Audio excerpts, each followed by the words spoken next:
Hello there, one and all. It is Dustin DeBoer again with Solid Rock Life and Family Coaching. And today I am getting to share with you the 5 love languages daily devotional called Sharing the Goal. And I'm going to have a little bit of fun with you in this one. And I hope that's all right. We do go into talking about games that we play in some sense of the word. After that, we actually talk about how our hardwiring affects our marriage. Furthermore, we talk about how many people plan for the big day, the 20 to 30 minute time frame called the wedding. From there, we actually talk about how planning your lifelong love affair with the man or woman of your dreams is vastly important.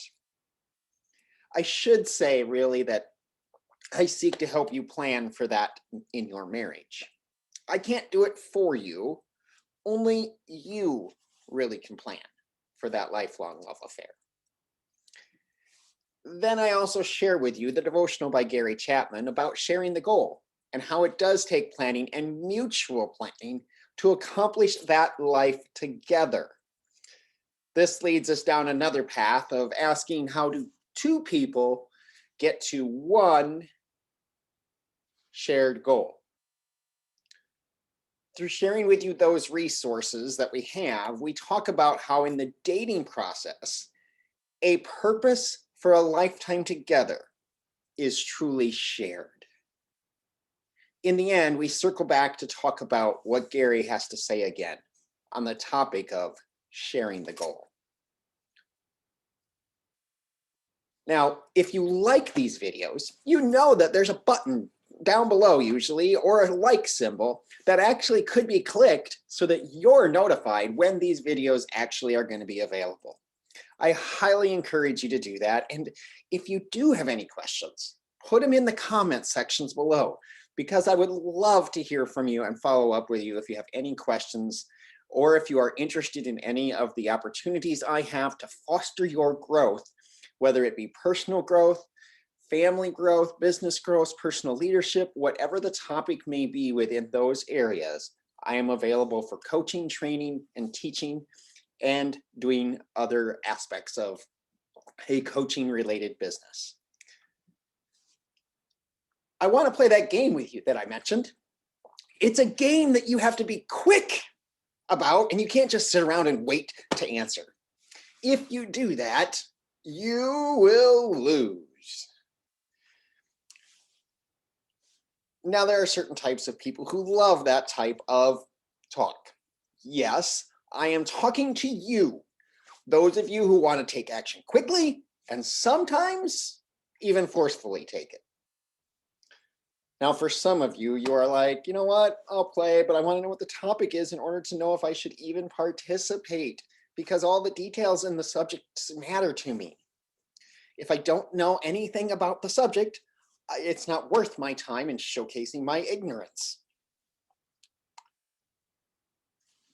For others of you, you think this would be fun because we get to interact with others and we get to visit with them a bit and thereby getting to know how they really work. For you, it's about being social, no matter what the topic is. And yet, for some, you don't care about the game or really the interrelationships. You just feel like melding into a crowd and will go along with basically whatever it is, as long as it's not way out there in left or right field. Even if they are, though, you more than likely will just try to fit in. Now, let's just say this. Can all 4 of those types of people be in a family unit? My guess is that with a couple, you at least have 2 of the 4 main personality types in place. But what is the glue that holds them together? Now, let me play a real quick video for you. And for those of you who are visual learners, this is your chance to learn about the glue that holds marriages and people together. Let me share that video with you.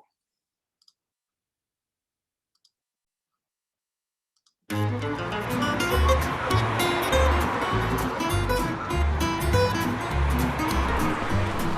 guys, curious. So we've been walking by this for a few weeks and want to know, what are you building? We kind of have a bet. Kind of. You know, when we first started, I was thinking maybe a mini golf course or even a parking garage. But now that we're this far into it, I'm thinking maybe like a water park or even a bunch of phone booths. No. I got it.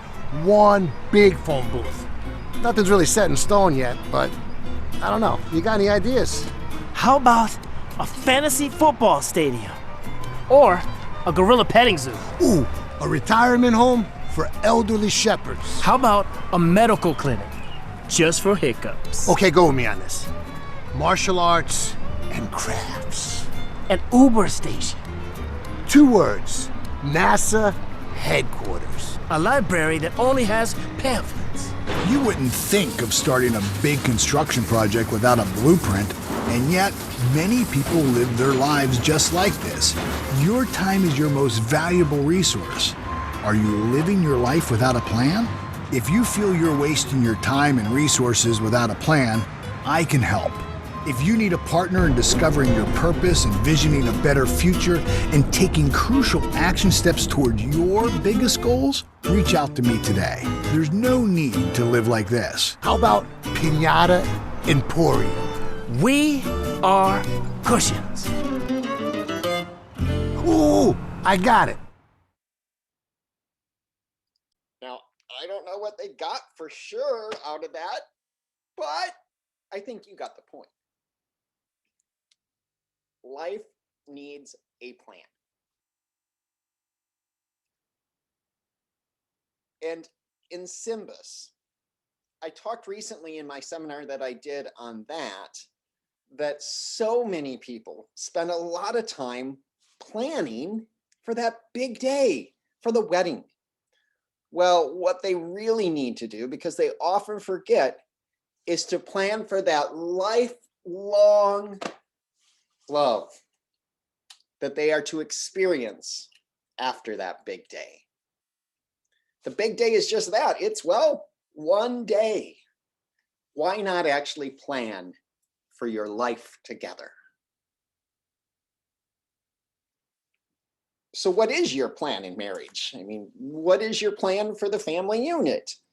After all, you have at least 2 of the 4 personality types at work already, and it's no longer just me, but we.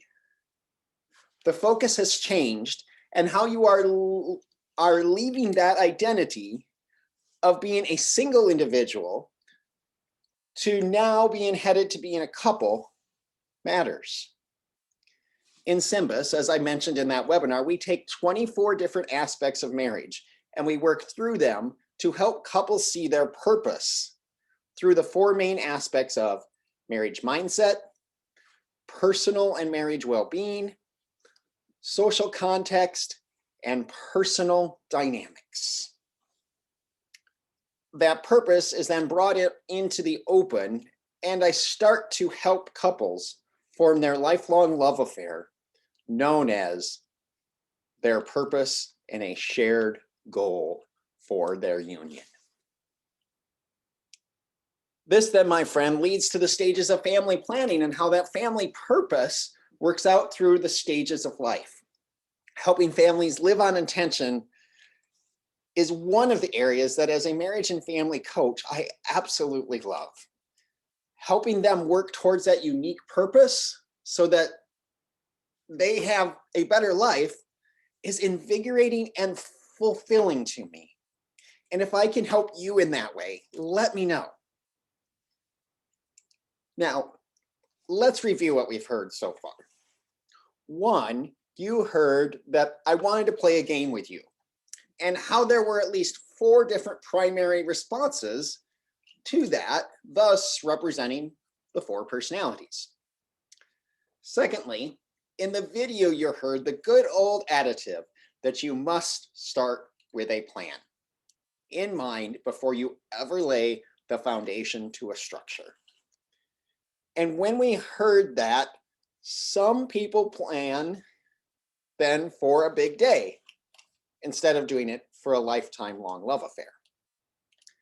Now I have a question for you.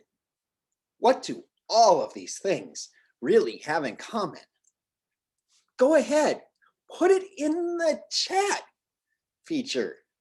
That way other people can actually see the comments below, and since you may not be watching this live, they can actually respond in the time that they watch it. Oh, you know what? I bet you someone's gonna start typing it soon. You mean it actually worked?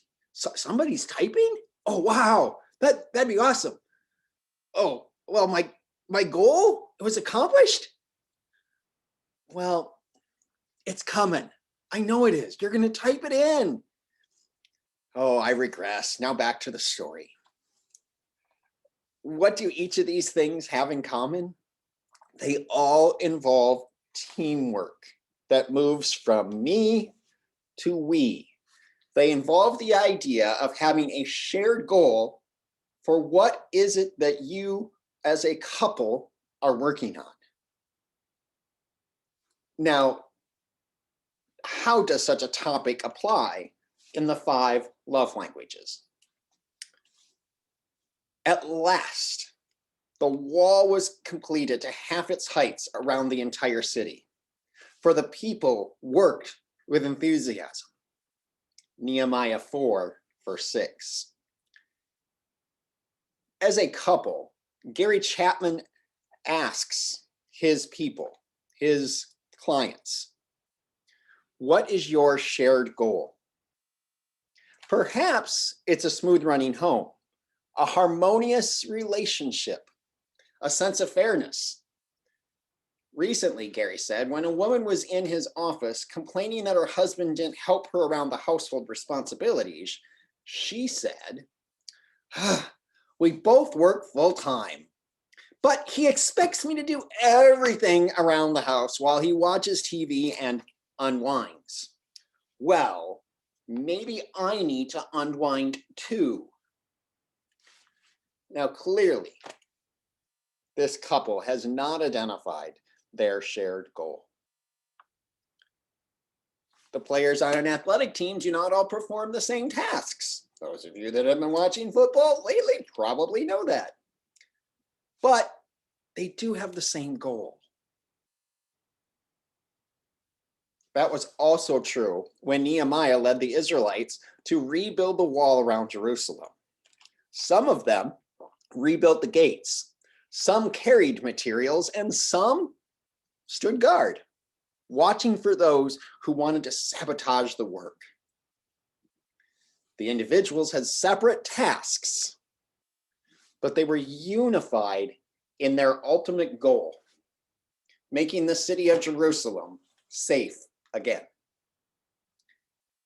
Now, if we want harmony and intimacy in our relationships, then we must each do our part of the work. A spouse who feels put upon is not likely to be interested in intimacy. Why not ask your spouse, do you feel that we make a good team around the house? Let your answers guide your actions. The prayer that Gary gives with it is this: Father God, thank you for the great example of teamwork from the book of Nehemiah. I want to keep our end goal in mind as my spouse and I negotiate the tasks of the home. Help me to do my part willingly and lovingly. I think we all now have an understanding that you need a plan, and that to have a plan, you need a shared goal between the two of you. But where do two people come up with one shared goal to really strive towards? Let me just be direct. It comes from two people who know their goals and connect on some form of goals to come up with a shared goal. In Wild at Heart, Discovering the Secret of a Man's Soul, there are 3 things that men want, according to John Eldredge of Wild at Heart Ministries. John believes that what is really at the heart of men has been badly missed. When all is said and done, he says, I think the most men believe God put them on earth to be a good boy. The problem with men, we are told, is that we don't know how to keep our promises, or be spiritual leaders, or talk to our wives, or raise the children. But if we try really hard, they can reach the lofts of the summit of becoming a really nice guy. That's what we all hold up as models in the Christian maturity. Really nice guys.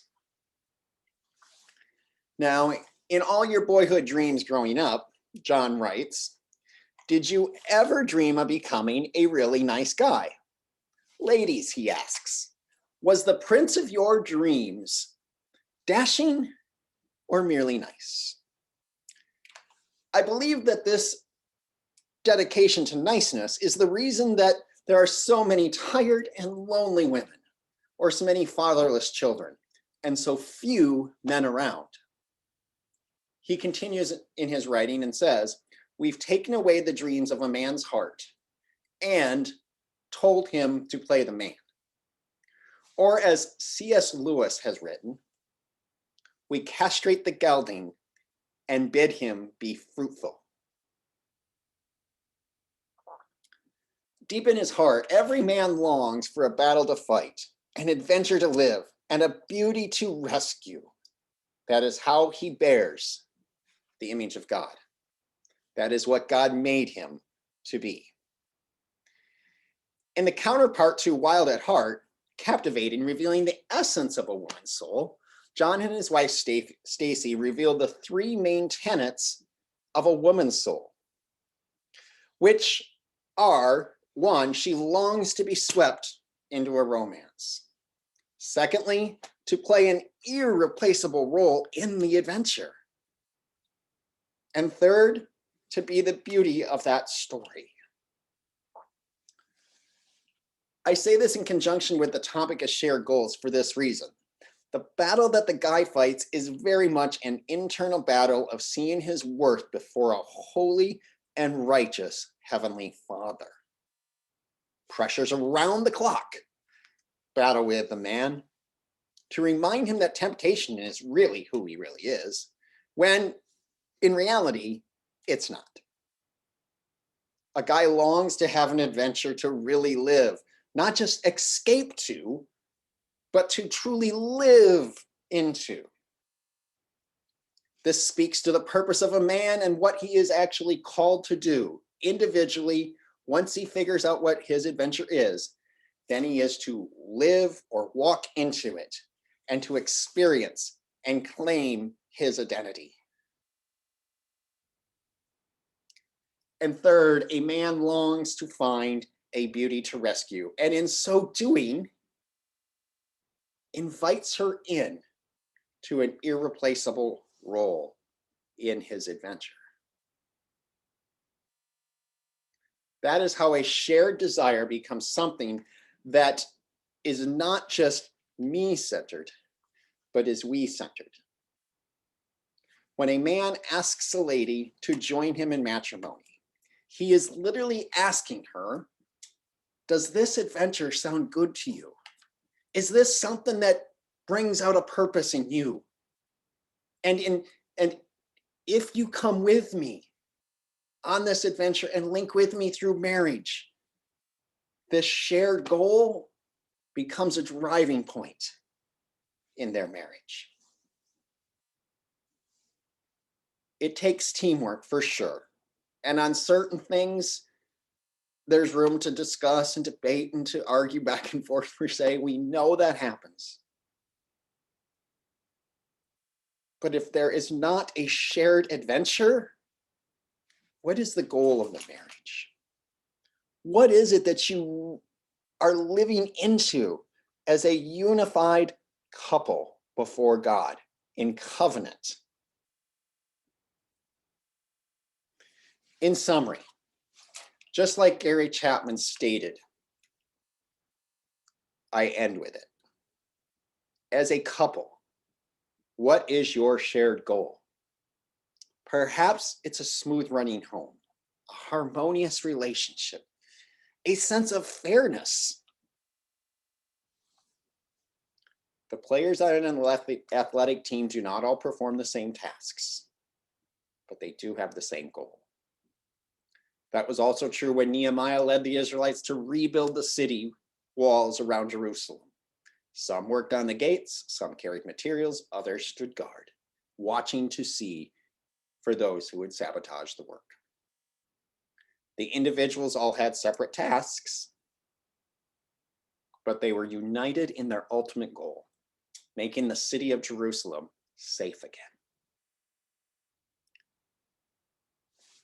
If in our relationships we want harmony, unity, and agreement that leads to intimacy, then we must do our part of the work, as that is the way the adventure of lifelong love unfolds.